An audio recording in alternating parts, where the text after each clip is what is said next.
1947 में जब पाकिस्तान आजाद हुआ तो ईरान दुनिया का पहला मुल्क था जिसने पाकिस्तान को एक मुल्क समझा, यानी कि पाकिस्तान को तस्लीम किया। 1965 में जब पाकिस्तान और इंडिया की जंग हुई तो ईरान ने खुलकर पाकिस्तान का साथ दिया। न सिर्फ ईरान ने पाकिस्तान का साथ दिया बल्कि अपने मुल्क से नर्सेज और डॉक्टर्स को पाकिस्तान भेजा पाकिस्तानियों की तीमारदारी करने के लिए। इसके अलावा 1971 में जब पाकिस्तान और इंडिया की जंग हुई तब भी ईरान ने खुलकर ऐलान किया कि हम पाकिस्तान के साथ खड़े हैं।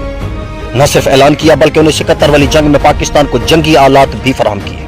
न सिर्फ इतना बल्कि 1971 वाली जंग में पाकिस्तान को 5000 टन पेट्रोलियम मसनूआत भी गिफ्ट की गई। इसके अलावा जब पाकिस्तान में 2005 में ज़लज़ला आया तो ईरान ने अपने डॉक्टर्स को पाकिस्तान भेजा और पाकिस्तान के लिए इमदाद भेजी। 2010 में जब पाकिस्तान में सैलाब आया तब भी पाकिस्तान के साथ ईरान ही खड़ा था। ईरान ने पाकिस्तान की बहुत मदद की। अब जब ईरान न्यूक्लियर पावर बनना चाहता है अपने मुल्क के तहफ़्फ़ुज़ के लिए तो अमेरिका और इसराइल जैसे ममालिक ईरान के खिलाफ खड़े हैं। इस वक्त पाकिस्तान को ईरान के लिए क्या करना चाहिए? अब जबकि आपने देखा है कि इसराइल ने पहला हमला ईरान पर कर दिया है, ऐसी सूरत हाल में हमारी हिकमत अमली क्या होनी चाहिए? क्या हमें ईरान की मदद करनी चाहिए?